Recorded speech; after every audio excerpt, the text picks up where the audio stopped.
हाय friends, आपका अपना channel quiz of the day with AJ में आपका स्वागत है। आज की इस वीडियो में मैं लेकर के आया हूं फ्लूइड मैकेनिक्स का most important MCQ selected questions. और इससे पहले मैं exam wise practice set type का अपलोड करता था या फिर क्वेश्चन बैंक जो पूछा हुआ क्वेश्चन था उससे पहले मैं वो अपलोड कर रहा था। लेकिन अभी कोई अपकमिंग एग्जाम नहीं है, इसलिए मैं subject wise MCQ questions explanation के साथ आप लोग के लिए लेकर के आया हूं। और ये फ्लूइड मैकेनिक्स का पार्ट 1 है।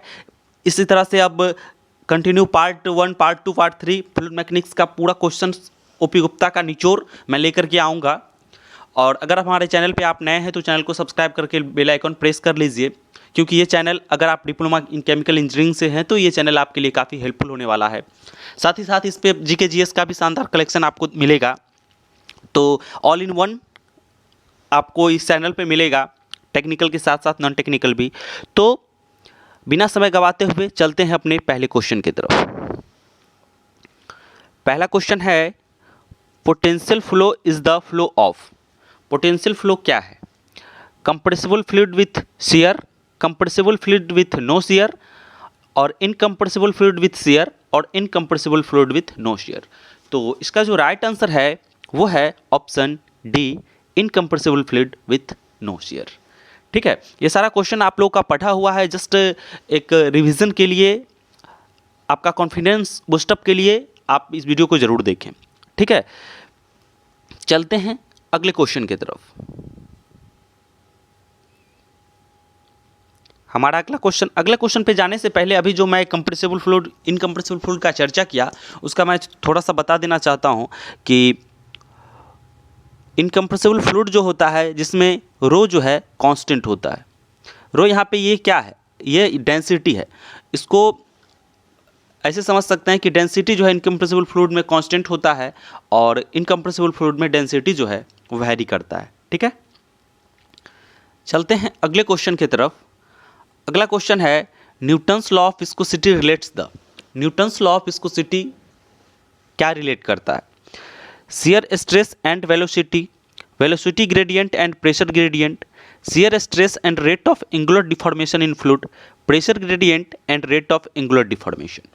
तो इसका जो राइट आंसर है वो है option C, shear stress and rate of angular deformation. चलते हैं अगले क्वेश्चन की तरफ। अगले क्वेश्चन पे जाने से पहले इसका मैथमेटिकल एक्सप्रेशन देख लीजिए न्यूटन्स लॉ ऑफ विस्कोसिटी का।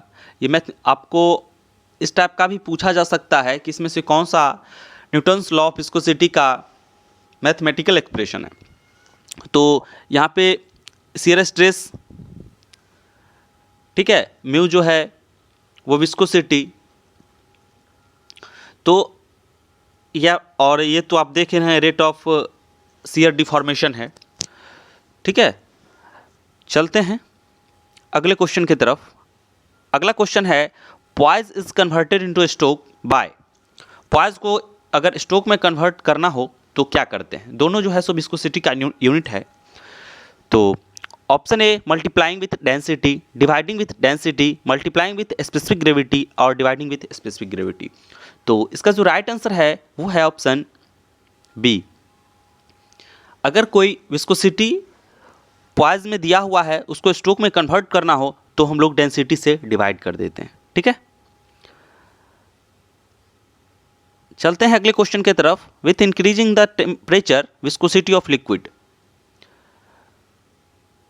टेम्परेचर बढ़ाने से विस्कोसिटी जो है लिक्विड का क्या, उस पर क्या इफेक्ट पड़ता है? इंक्रीज करता है, डिक्रीज करता है, रिमेन कांस्टेंट, या मे इंक्रीज और decrease depend upon the liquid. तो इसका जो राइट आंसर है वो है डिक्रीज। और ये आप भूले ना, इसलिए मैं इसका एक ग्राफ आपको दिखा देना चाहता हूँ जिससे जो कि आपके दृष्टिपटल पे आपके सबकॉन्शियस माइंड में सेव हो जाए। ठीक है, ये देख रहे हैं, ये जो है विस्कोसिटी, इधर विस्कोसिटी वाटर का दिया हुआ है और इधर जो है टेम्परेचर है। आप देख रहे हैं ये 280, 300, मतलब इधर जैसे जैसे हम जा रहे हैं वैसे वैसे टेम्परेचर इधर बढ़ रहा है। मतलब इस पॉइंट पे मान के चलिए, इस पॉइंट पे टेम्परेचर है 290 और ये विस्कोसिटी कितना है 1। अब थोड़ा और बढ़ जाएं इधर, मतलब अगर ये हो जाए इस पॉइंट पे देख लीजिए 320 अगर टेम्परेचर है तो ये देखिए घट गया। मतलब कि अगर टेम्परेचर बढ़ेगा, टेम्परेचर जैसे जैसे टेम्परेचर बढ़ेगा वैसे वैसे विस्कोसिटी क्या होगा, कम होगा। आप इस ग्राफ के माध्यम से अच्छे से क्लियर हो गया होगा, आप कभी नहीं भूलेंगे। ठीक है, चलते हैं अगले क्वेश्चन की तरफ।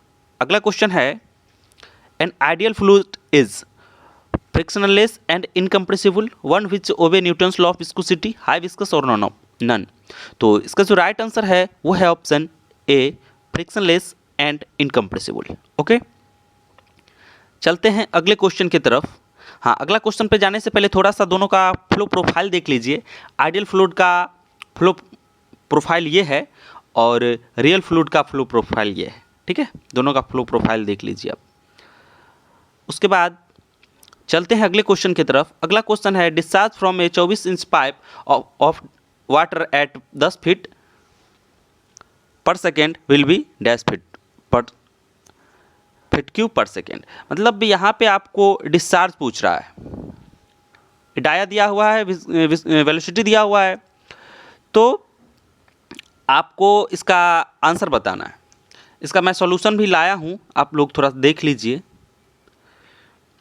इसमें देखिए दिया हुआ है डायमीटर 24 इंच और चूंकि सब फीट में दिया हुआ था इसलिए इसमें हम क्या किए हैं, इसको इंच को फीट में कन्वर्ट कर लिए। आप लोग जानते हैं कि 12 इंच में जो है 1 फीट होता है। ठीक है, तो यहाँ पे 2 फीट हो गया और वेलोसिटी दिया हुआ है और क्यू आपको निकालना है। तो क्यू इक्वल टू ये फार्मूला होता है वी ए। ठीक है, मतलब discharge equal to velocity into area. ठीक है, तो एरिया यहाँ पे निकाल लिए पहले π/4 और यह लिखना भूल गए d²। ठीक है,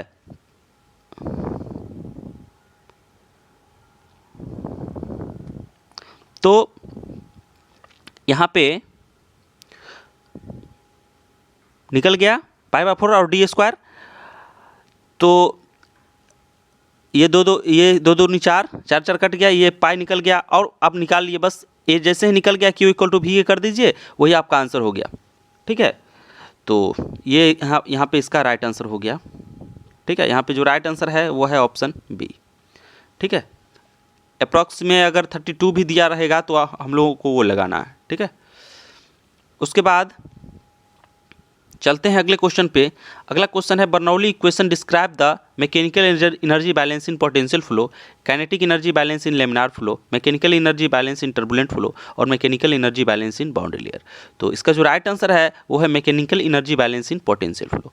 नंबर 1 इसका ए जो है सो लास्ट ये राइट आंसर है। अगला क्वेश्चन है hydraulic radius is the ratio of, hydraulic radius जो है सो किसका रेशियो है, weighted perimeter to flow area to weighted perimeter और flow area to square of weighted parameter, square root of flow area to weighted parameter. तो इसका जो right answer है वो है flow area to weighted parameter. ठीक है, चलते हैं अगले क्वेश्चन की तरफ। अगला क्वेश्चन है Reynolds number is the ratio of, Reynolds number किसका रेशियो है, viscous force to gravity force, inertial force to viscous force to inertial force और inertial force to gravity force. तो इसका आंसर बताने से पहले थोड़ा अगले स्लाइड पे चलते हैं। अगले स्लाइड में आप देख लीजिए, ये देखिए आपको इस फॉर्म में लिखा रहे फिर भी और मैथमेटिकल लिखा रहे फिर भी एग्जाम में ये भी आता है। तो रेनॉल्ड्स नंबर जो होता है इनर्शियल फोर्स और विस्कस फोर्स का रेशियो होता है और मैथमेटिकल में ये है इनर्शियल फोर्स का फार्मूला लिख दिया सब, उसके बाद निकलने के बाद ये आ गया ρ/μ। ठीक है, मैथमेटिकल भी अगर इस टाइप का आपको क्वेश्चन पूछे तो आप ये लगा लेंगे। ठीक है, तो inertial force to viscous force, ये बी इसका राइट आंसर हो गया। चलते हैं अगले क्वेश्चन की तरफ। अगला क्वेश्चन है Mach number is the ratio of, Mach number किसका रेशियो है, fluid to that of light, light to that of fluid, fluid to that of sound और sound to that of fluid. तो इसका जो राइट आंसर है वो है option C, fluid to that of sound.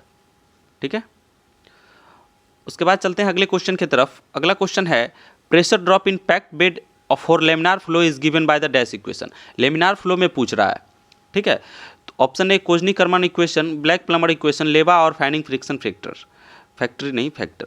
ठीक है, तो इसका जो राइट आंसर है वो है option A, Kozeny Carman equation. हाँ, लेमिनार फ्लो कह रहा है तो ये है। अगर इसी में पूछ देता कि टर्बुलेंट तो ब्लैक प्लमर है। ब्लैक और प्लमर दो अलग अलग साइंटिस्ट का नाम है, ब्लैक प्लमर एक साथ नहीं है, ठीक है। उसके बाद चलते हैं अगले क्वेश्चन की तरफ। अगला क्वेश्चन है boiler feed pump is usually a dash pump. Boiler feed pump जो है सो जनरली कौन सा पंप होता है? Reciprocating pump, gear pump, multi stage centrifugal pump और डायफ्राम पंप। तो इसका जो राइट आंसर है वो है multi stage centrifugal pump. Boiler feed water, यहाँ पे छूट गया है, बॉयलर फीड वाटर, ठीक है, BFW, ठीक है। चलते हैं अगले क्वेश्चन की तरफ। अगला क्वेश्चन है plunger pump are used for. Plunger pump का यूज़ किसके लिए करते हैं? हाई प्रेशर के लिए, स्लरी के लिए, विस्कस फ्लूइड के लिए या नन? तो इसका जो राइट आंसर है वो है ऑप्शन ए, हाई प्रेशर के लिए। उसके बाद चलते हैं अगले क्वेश्चन की तरफ। अगला क्वेश्चन है pump used for the transportation of molten sodium in fast bladder reactor dash pump. कौन सा पंप यूज़ किया जाता है? Reciprocating pump, plunger pump, electromagnetic pump और गियर पंप। तो इसका जो राइट आंसर है वो है इलेक्ट्रोमैग्नेटिक पंप। ओके, चलते हैं अगले क्वेश्चन की तरफ। अगला क्वेश्चन है प्रोपेलर आर। प्रोपेलर क्या है? एक्सेल फ्लो मिक्सचर है, लो स्पीड इम्पेलर है और used for mixing liquid of high viscosity और रेडियल फ्लो मिक्सचर। तो इसका जो राइट आंसर है वो है option A, axial flow mixture है, ठीक है। तो इस तरह से ये फ्लूइड मैकेनिक्स का 15 क्वेश्चन कंप्लीट हुआ और नेक्स्ट वीडियो में मैं फिर से 15 क्वेश्चन लेकर के आऊँगा जो कि फ्लूइड मैकेनिक्स से होगा। फ्लूइड मैकेनिक्स का वीडियो अभी कंटिन्यू रहेगा जब तक कि टोटल क्वेश्चन एग्ज़ाम में आने वाला कवर ना हो जाए। तो अगर आप हमारे चैनल पे नए हैं तो चैनल को ज़रूर से ज़रूर सब्सक्राइब करके बेल आइकन प्रेस कर लें, जिससे कि हमारा आने वाले वीडियो का नोटिफिकेशन मिले आपको सबसे पहले। तो धन्यवाद, पूरा वीडियो देखने के लिए आपका बहुत बहुत धन्यवाद।